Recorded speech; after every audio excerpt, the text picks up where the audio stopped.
தமிழ்நாட்டுல வந்து பாத்தீங்கன்னா சமத்துவ பொங்கல் அப்படின்னு சொல்லிட்டு மாற்று மதத்தினவர்கள் கூட பொங்கல் வைத்து வழிபடுற வீடியோஸ் எல்லாம் கூட நம்ம வந்து பார்ப்போம். அந்த மாதிரி ஒரு விஷயத்து இருக்கிறது வந்து நீங்க ஒரு வழிபாடு, சமய வழிபாடு, இந்து மதம் அப்படின்ற மாதிரியே அது மாத்துறது வந்து இருக்கிற மத நல்லிணக்கத்தையும் கெடுக்கிற மாதிரி இல்லையா? இந்த உலகிற்கு காரணமாக துணையாக இருந்தது மாடு.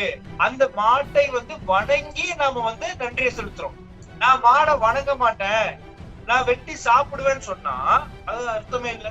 நீங்கள் இந்துன்னு சொன்னாலும் இந்தியன்னு சொன்னாலும் வித்தியாசம் ஒன்றும் கிடையாது. இந்தியன்னாலே இந்துவா இருந்தா மட்டும்தான் இந்தியன். இதை விட ஒரு பயங்கரமான மத அரசியல் என்னால பார்க்க முடியல. நீங்க ஒரு முஸ்லீமாக இருந்தாலும் இந்தியன் அப்படின்ற சிட்டிசன்ஷிப் கார்டு நீங்க வச்சு, ஐ மீன் அந்த நேஷனாலிட்டியை நீங்க வச்சுன்னு இருக்கும்பொழுது நீங்கள் ஹிந்துவாக அறியப்படுவீர்கள். ஒரு இந்தியன் முஸ்லீம் அப்படின்றது வந்து இந்து முஸ்லீம்னு கூட சொல்லிக்கலாம். அப்படிதான் உங்களுடைய தத்துவமாக இருக்கிறது, அப்படி வச்சுக்கலாமா? டிஎன் டாக்ஸ் 24 நேயர்கள் அனைவருக்கும் வணக்கம். பொங்கல் திருநாள்ல வந்து நம்ம உட்கார்ந்துருக்கோம். இந்த நாள்ல வந்து பாத்தீங்கன்னா ஆக்சுவலா ஹொசூர்ல ஒரு ஃபங்க்ஷன் நடக்குது. அதாவது வள்ளலார் விவேகம் அறக்கட்டளை சார்பாக அவர்களுடைய 5வது ஆனிவர்சரி ஒட்டி வள்ளலாருடைய 202வது வருவிக்க விழா ஒன்று நடக்குது. பிளஸ் ஜீவகாருண்ய விருதுகளும் அவங்க வந்து கொடுக்குறாங்க. முக்கியமாக பலர் வந்து அந்த சிறப்பு விருந்தினர்களாக கலந்து கொள்கிறார்கள். ஸ்ரீதர் வெம்பவர்களாகட்டும், ஸ்ரீ ஸ்ரீ யுக்தேஸ்வர் சுவாமிகள் ஆகட்டும், சங்கர சக்தானந்த சுவாமிகள் ஆகட்டும், இந்த மாதிரி பலர் கலந்து கொள்கிறார்கள். முக்கியமாக தமிழகத்தின் ஆளுநர், இப்போதைய ஹெட்லைன்ஸுக்கு சொந்தக்காரரான RN ரவி அவர்களும் பங்கேற்கிறார். நம்முடைய சிறப்பு விருந்தினராக இருக்கக்கூடிய தேசிய பொது உடைமை கட்சியின் நிறுவன தலைவரான சசிகரன் அவர்களும் கலந்து கொள்கிறார். வணக்கம் sir, welcome to the show. வணக்கம். வணக்கம். நன்றி. நன்றி. அப்படி ஒரு ஃபங்க்ஷன்ல, வள்ளலார் தொடர்பான ஃபங்க்ஷன்ல வந்து கலந்துக்கிறீங்க. ஆக்சுவலா நீங்க டாபிக் வந்து நம்ம வேற ஒன்று தான் பேசணும், பட் இந்த ஃபங்க்ஷனை பத்தியும் நம்ம பேசணும் அப்படின்றதால வள்ளலார் பற்றியும் அந்த ஃபங்க்ஷன் வள்ளலாரை தமிழகம் கொண்டாட வேண்டுமா இல்லையா அப்படின்றத பத்தியும் உங்களுடைய கருத்துக்கள் சுருக்கமாக. அதாவது வாடிய பயிரை கண்ட போதெல்லாம் வாடினேன் என்று மக்களுக்கு பசியாற்ற வேண்டும் என்று உழைத்தவர், நினைத்தவர், இன்றும் அதை நடத்தி கொண்டிருப்பவர் வள்ளலார்.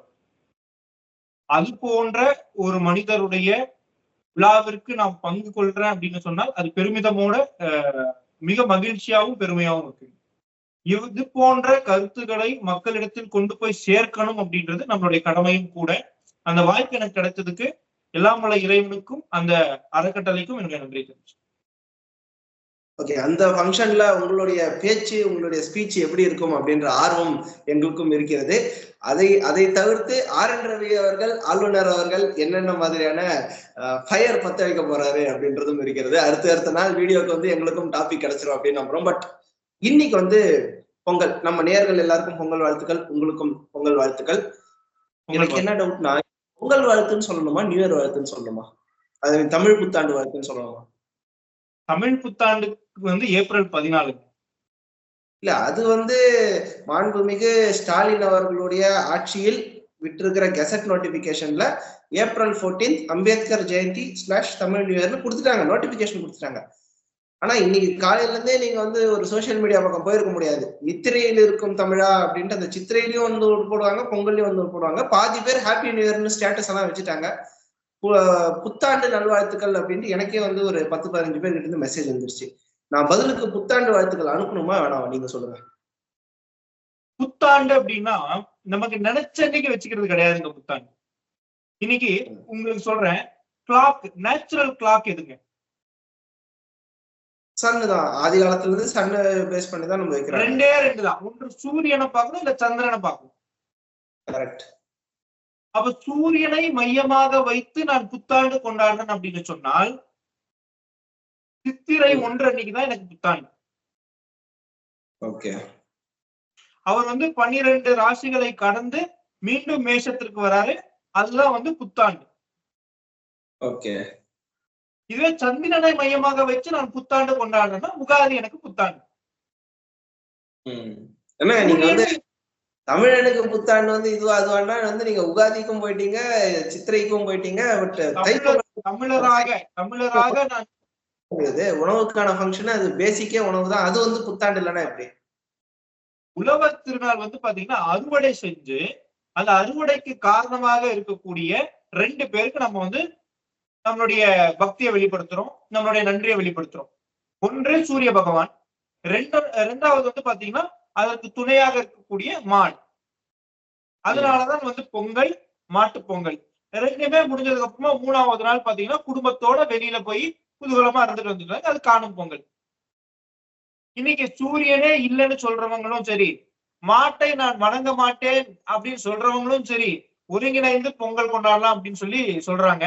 அது எந்த அளவுக்குன்றது அவங்களுடைய தனிப்பட்ட வெறுப்புகள்.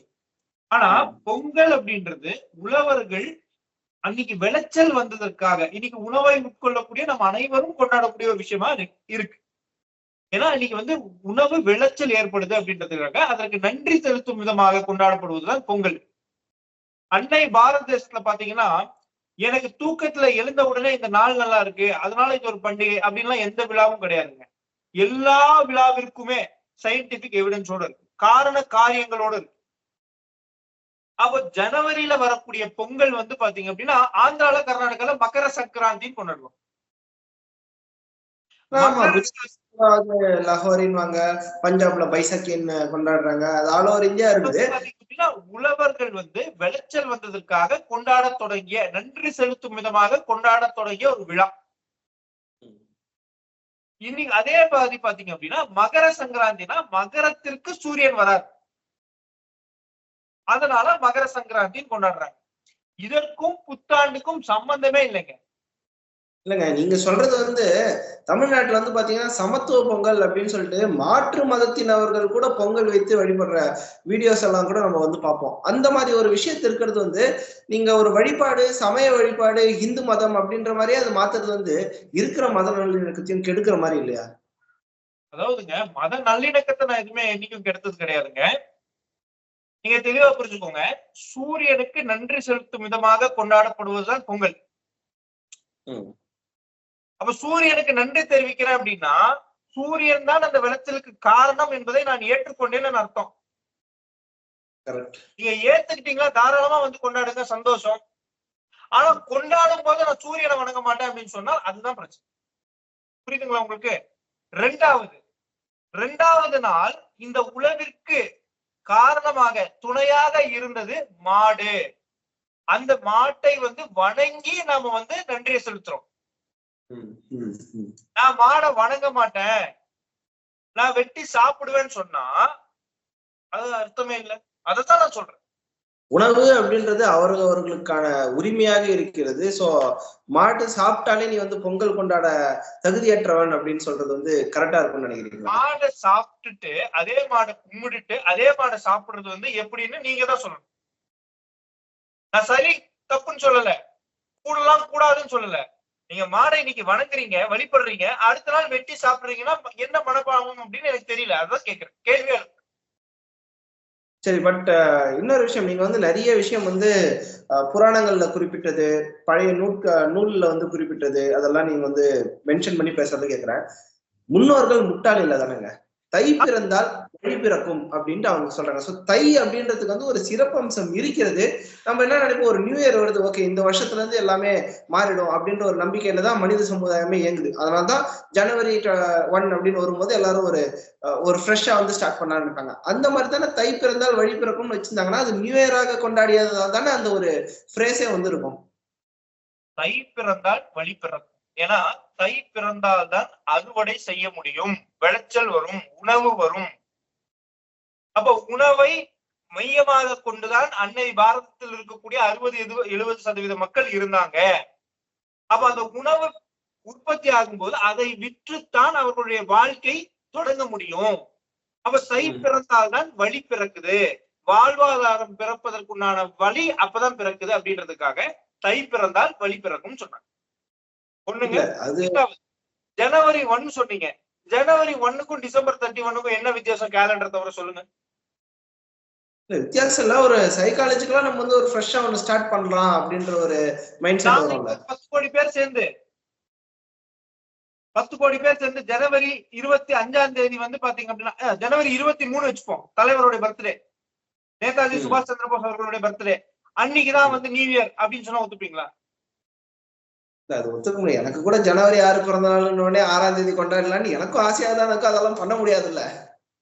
அதுதான் சொல்றேன். அப்போ புத்தாண்டுன்றது நீங்களும் நானும் சொல்றது இல்ல, பெரும்பான்மையான மக்கள் சொல்றது இல்ல, இயற்கை சொல்லும். நீங்க நீங்க சொன்ன அதே கொஸ்டின் தான். அறுவடைக்கும் வந்து பாத்தீங்கன்னா தை 1ஆம் தேதி பண்ணாலும் ஒன்றும் பிரச்சனை இல்ல, மார்கழி 30, 31 பண்ணாலும் ஒன்றும் பிரச்சனை இல்லை. ஆனா தை அப்படின்றத செலக்ட் பண்ணி நம்ம அறுவடை பண்ணணும் அப்படின்ட்டு இங்க இருந்து ஒரு ஃப்ரெஷ் ஸ்டார்டா பண்ணு அப்படின்னு சொல்லும்போது முக்கியத்துவம் ஏதோ ஒரு சிக்னிபிகன்ஸ் அப்படின்றது அந்த 1ஆம் தேதிக்கு இருந்திருக்கணும்ல. அதனாலதான் அது ஒரு நியூ இயரா செலிப்ரேட் பண்ணலான்ட்டு நினைச்சிருக்கலாம்ல. அதாவதுங்க மார்கழி 15க்கும் மார்கழி 30க்கும் வித்தியாசம் கிடையாது. புரியுதுங்களா? எனக்கு எப்பெல்லாம் பிடிக்குதோ அப்படியெல்லாம் வச்சுக்க முடியாது. அந்த காலகட்டத்துல தை 1ஆம் தேதி தான் அறுவடை பண்ண முடியும். இப்போ ஒரு பயிர் வளர்றதுக்கு 10 நாள் ஆகுது, 11ஆவது நாள் அறுவடை பண்ணணும்னா 10 நாள் கழிச்சு 11ஆவது நாள் தான் அறுவடை பண்ண முடியும். 11ஆவது நாள் பண்றதுக்கும் 8ஆம் நாள் பண்றதுக்கும் ஒன்றும் பிரச்சனை இல்லை, ஒரே ஹைட் தான் வளர்ந்துருக்குன்னு அறுவடை பண்ணிட முடியாது. இன்னைக்கு வந்து சயின்டிபிக் டெவலப்மெண்ட் அது இதுன்னு சொல்லி நம்ம வந்து தைக்கு பதிலாக நீங்க மார்கழியில வச்சுக்கலாம், மார்கழிக்கு பதிலாக கார்த்திகையில வச்சுக்கலாம், நம்மளோட விருப்பமா மாறிடுதுன்னு வச்சுக்கோங்க. அந்த காலகட்டத்துல தை 1ஆம் தேதி தான் அறுவடை பண்ண முடியும். ஏன்னா அதை நோக்கிதான் அவங்க விளைச்சல் வச்சிருப்பாங்க. அந்த டைம் பீரியட், அப்ப தை 1ஆம் தேதி அறுவடை பண்ணி அந்த அறுவடைக்கு துணையாக நின்ற சூரிய பகவானை வந்து வணங்கி நன்றி சொல்லி, அடுத்த நாள் துணையாக நின்ற மாட்டை வந்து வணங்கி நன்றி சொல்லி, 3ஆவது நாள் குடும்பத்தோட சுற்றுலா போயிட்டு இருந்தாங்க, காணும் பொங்கலாம். வந்து பல்லாயிரக்கணக்கான வருடங்களாக தமிழகத்தில் நடந்து வந்துட்டு, தமிழகம் மட்டுமே கிடையாது, அன்னைக்கு பாத்தீங்கன்னா ஒட்டுமொத்த பாரத தேசத்துல, இன்னும் சொல்ல போனால் இந்த நேச்சுரலை ஒட்டி இருக்கக்கூடிய எல்லா விழாக்களும் சதர்ன் ஹெமிஸ்பியர் நார்த்தன் ஹெமிஸ்பியர் சொல்லக்கூடிய விதத்துல நம்ம கொண்டாடுறோம். நார்த்தன் ஹெமிஸ்பியர்ல இருக்கிற எல்லாருக்குமே, அதாவது பாரதத்தை சேர்ந்தவர்களா இருந்திருக்கலாம், அவங்க சைனா ஜப்பான் எல்லாருக்குமே அது கொண்டாடப்பட்டிருக்கும், நாடளவுல அது மறந்துருக்கும், மாறி இருக்கும். பாரத தேசத்துல இன்னும் அந்த கலாச்சாரத்தை நம்ம கடைபிடிச்சிட்டோம். சரி, இப்ப சயின்டிபிக் ரீதியாக வந்து பல விஷயங்கள் மாறிடுச்சு, அதனால நம்ம கொஞ்சம் அதுக்கேற்ற மாதிரி முன்ன பின்ன பண்ணாலும் அது பெரிய டிஃபரன்ஸ் இல்லை அப்படின்னு சொல்றோம். சோ இன்னும் பொங்கலுக்கான அந்த சிக்னிபிகன்ஸ் அப்ப இருக்குன்னு நினைக்கிறீங்க? அக்ரிகல்ச்சர் பேட்டர்னே சேஞ்ச் ஆயிட்டு இந்த டைம்ல வந்து பொங்கல் அப்படின்ற விழாவுக்கான சிக்னிபிகன்ஸ் இன்னும் இருக்குன்னு நினைக்கிறீங்களா? முன்னோர்கள் அந்த நாளில் தான் உழவர்களுக்கு வாழ்க்கையில், உழவர்களுக்கு மட்டுமே இல்லைங்க, உழவர்களுடைய வாழ்க்கையில் ஏற்றம் வருதுன்னா உணவை உட்கொள்ளக்கூடிய அத்தனை பேருடைய வாழ்க்கையில் ஏற்றம் வருது. அப்போ தொன்று தொட்டு இந்த நாளில் தான் ஏற்றத்தை நம்ம பார்த்துட்டே இருந்தோம் என்ற காரணத்தினாலதான் தை 1ஆம் தேதி நாம அதை நன்றி செலுத்தும் விதமாக, நன்றி செலுத்தும் விழாவாக நம்ம கொண்டாடுறோம். பட் அந்த நன்றி செலுத்தும் விழாவை வந்து ஒரு ஹிந்து பண்டிகை அப்படின்ற மாதிரியே பலர் சுருக்க பாக்குறாங்களே, அது அத பத்தி நீங்க என்ன நினைக்கிறீங்க? பண்டிகைன்னா என்ன? இந்து மதத்தில் பிறந்தவர்கள், இந்துன்றது நம்ம ஏற்கனவே பேசியிருக்கோம், இந்து என்பது இந்த மண்ணில் பிறந்த ஒவ்வொரு உயிரினமும் இந்துதான். இந்த மண்ணின் பண்பாடு, இந்த மண்ணின் கலாச்சாரத்தை யாரெல்லாம் பின்பற்றுகிறார்களோ அத்தனை பேரும் இந்துதான். நான் ராமரை கும்பிடுறேன், கிருஷ்ணரை கும்பிடுறேன்றதுனால இந்து கிடையாது. நம்பிக்கை பேர், அடையாளம் பேர். அடையாளமாக பார்த்தால் அத்தனை பேரும் இந்துதான். இந்துவாக இருக்கிறதுனாலதான், இந்துவுடைய கலாச்சாரத்தை பின்பற்றதுனாலதான் இந்துவுடைய பண்டிகை கொண்டாடுறோம். மதம் அப்படின்னு சொல்ல முடியாது, இந்தியாவின் பண்டிகை அப்படின்னு சொல்லணும். இந்தியான்றது இங்கிலாந்து கொடுத்த பேருங்க. பாரத தேசத்தின் means Latin word land of Sindh. இந்துஸ்தானம் அப்படின்றத இதோடைய பெயர். பாரத் அப்படின்னு வரலாற்று பெயர் நம்ம வச்சிருக்கிறோம். இந்தியான்னு ஆங்கிலேயர் கொடுத்தோம். நீங்கள் இந்துன்னு சொன்னாலும் இந்தியன்னு சொன்னாலும் வித்தியாசம் ஒன்றும் கிடையாது.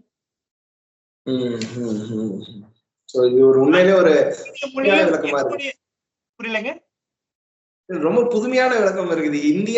இந்தியன்னாலே இந்துவா இருந்தா மட்டும்தான் இந்தியன், இதை விட ஒரு பயங்கரமான மத அரசியல் என்னால பார்க்க முடியல. இது மத அரசியலே கிடையாதுங்க. எங்க அப்பா அம்மா எனக்கு வச்ச பேரை நான் சொன்னால் ஒண்ணுதான், எனக்கு யாரோ ஒருத்தர் நிக்நேம் சொல்லியிருக்காங்க, அந்த நிக்நேம் சொன்னா கரெக்ட், எனக்கு உண்மையான பேர் சொன்னா வந்து நான் மதவாதினா நான் என்ன பண்றோம்? இல்லங்க, நீ வந்து ஹிந்துவா இருந்தா மட்டும்தான் இந்தியன் அப்படின்னு சொல்ற மாதிரி, ஏற்கனவே வந்து இந்த என்ஆர்சி அது இதுன்றதுல வந்து குடியுரிமையே பெரிய கேள்விக்குறியா இருக்கும்போது நீ இந்துவா இருந்தா மட்டும்தான் இந்தியன் அப்படின்னு நீங்க சொல்றீங்களே, இது ஒரு ஆபத்தான போக்கா உங்களுக்கு தெரியலையா? நான் மதத்தின் அடிப்படையில் இந்து என்று சொல்லவில்லை. இந்து என்று சொன்னால் அடிப்படை அடையாளம் சொல்றோம். நீங்க அப்படி ஒவ்வொரு மதத்துக்கும் விளக்கம் கேட்டீங்கன்னாலும் என்னால சொல்ல முடியுங்க. மதம் அப்படின்னா ஒரு நெறியை பின்பற்றுவது மதம். இஸ்லாம்னா என்னங்க? இஸ்லாம் நபிகள் நாயகம் கூறிய அந்த நெறிமுறைகளை பின்பற்றுவர்கள் இஸ்லாமியர்கள். ஒரு இறைவனை, ஏக இறைவனை வணங்குவதுதான் இஸ்லாம். படைத்தவன் ஒருவனே தேவன், அவரை தவிர வேற எதையும் நான் வணங்க மாட்டேன்னு சொன்னால் நான் இஸ்லாம். புரியுதுங்களா உங்களுக்கு? அந்த படைத்தவனுடைய படைப்பை நான் வணங்க மாட்டேன், படைத்தவனை மட்டும்தான் வணங்குவேன்ற தத்துவத்தை நான் ஏற்றிருந்தால் இஸ்லாம். அது ரிக்வேதத்திலும் இருக்கு, ஏக்கம் சத் அப்படின்னு இருக்கு. ஜீசஸ் கிரைஸ்ட் அவர்களுடைய வழிமுறையை பின்பற்றின, அந்த கமாண்ட்மெண்ட்ஸை பின்பற்றினால் நான் ஜீசஸ் கிரைஸ்ட பின்பற்றினா அதனால கிறிஸ்டியன். ஹிந்துன்னா என்ன சொல்லுங்க? யாரை பின்பற்றணும் சொல்லுங்க?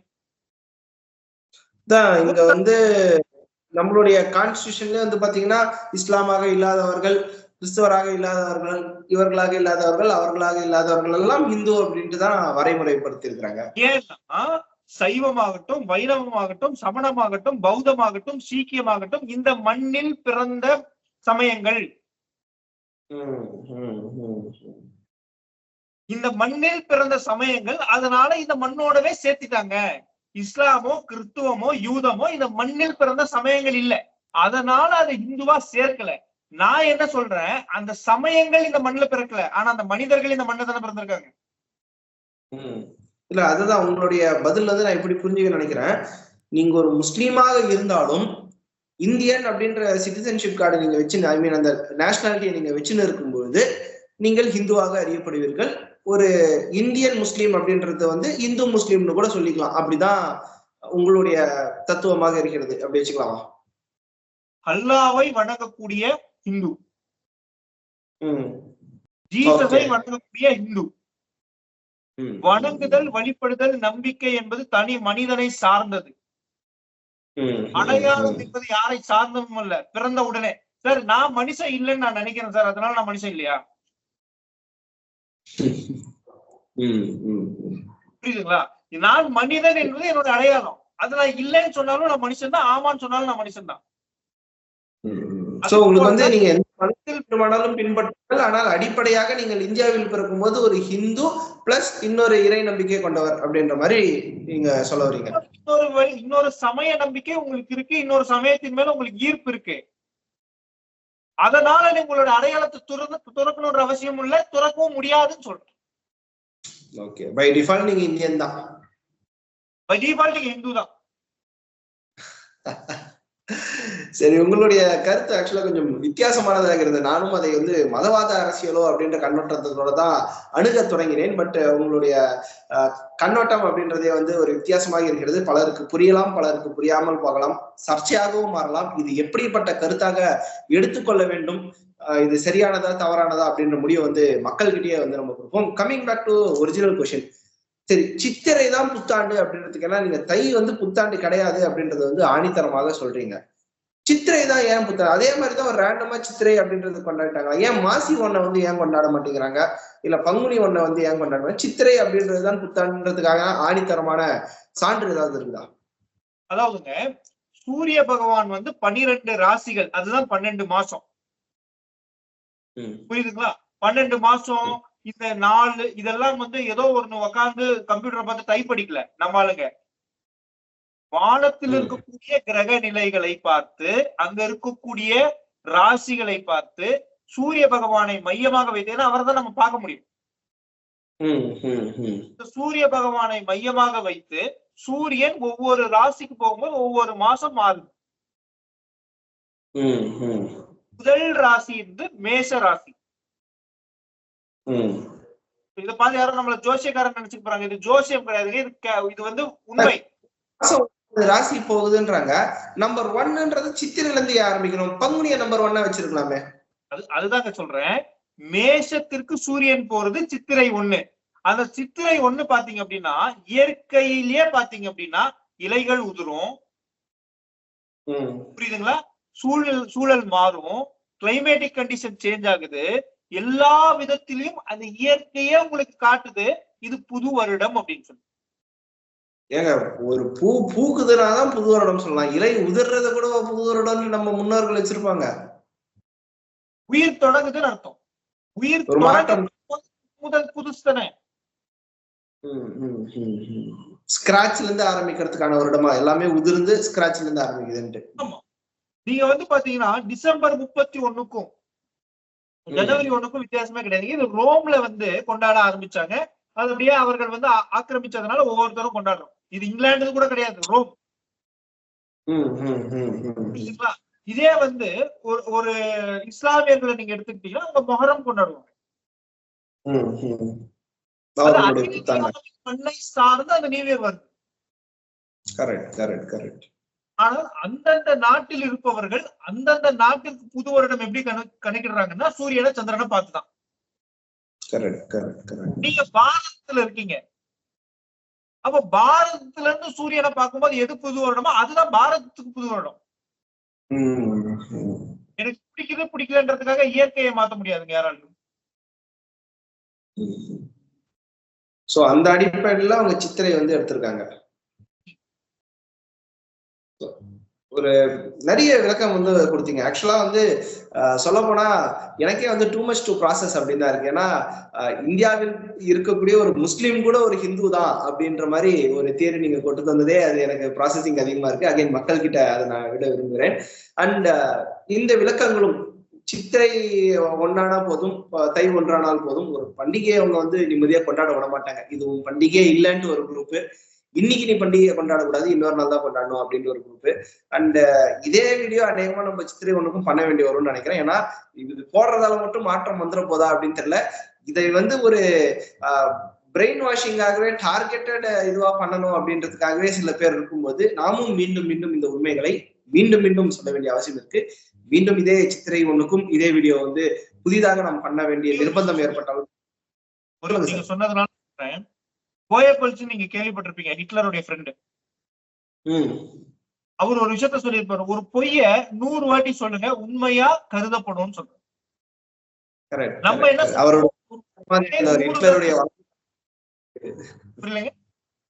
ஹிட்லருடைய வலதுகரமாக இருந்தார். அவர் தான் இதை வந்து திருப்பி 100 தடவை சொன்னீங்கன்னா அது உண்மை நம்பிடுவாங்க அப்படின்ற தியரியை வச்சது. நம்ம என்ன சொல்றோம், ஒரு உண்மையை 100 தடவை சொல்லுங்க, உறக்க சொல்லுங்க, புரட்சி பெறும். அந்த வேலையை நம்ம செய்யலாம். நிச்சயமாக இது 100% நம்ம இந்த காலத்திற்கு குறிப்பாக நரேட்டிவ் செட் பண்றது அப்படின்னு நடந்து கொண்டு இருக்கிற இந்த காலத்துக்கு இது மிக மிக முக்கியமான கருத்தாக பார்க்கிறேன். பொய்யை சலிக்காமல் 100 முறை சொல்லி அதை உண்மையாக்கும் முயற்சிகள் நடக்கும்போது உண்மையை சலிக்காமல் 1000 முறை சொல்லி அதை வரலாற்று உண்மையாக பதிய வைக்க வேண்டியதும் நம்முடைய கடமை அப்படின்னு தான் நினைக்கிறேன். இந்த பொங்கல் சித்திரை ஒன்று இந்த கான்ட்ரவர்சி அப்படின்றது வந்து ஒரு மிகப்பெரிய ஒரு தெளிவு இல்லைனாலும் ஒரு விழிப்புணர்வு கிடைச்சிருக்கும் ஆடியன்ஸ்க்கு அப்படின்னு நம்புறேன். அண்ட் இந்த சொல்லப்பட்ட கருத்துக்கள் வந்து ப்ராசஸ் பண்ணக்கூடிய விஷயத்தை நான் நேயர்களிடமே நான் முன்வைக்கிறேன். இதே போன்ற பல குழப்பங்கள், பல பிரச்சாரங்கள், போலி பிரச்சாரங்கள் சமுதாயத்தில் நிறையவே இருக்கின்றன. ஒவ்வொரு விஷயமாக நாம் நிச்சயமாக அலசி ஆராய்ந்து அதை பற்றி ஒரு டீடைல்டு எக்ஸ்பிளனேஷனா சசிகரன் அவர்களுடைய போடுவோம் அப்படின்றத நான் நம்புகிறேன். மீண்டும் இன்னொரு வீடியோவில் சந்திப்போம். நன்றி.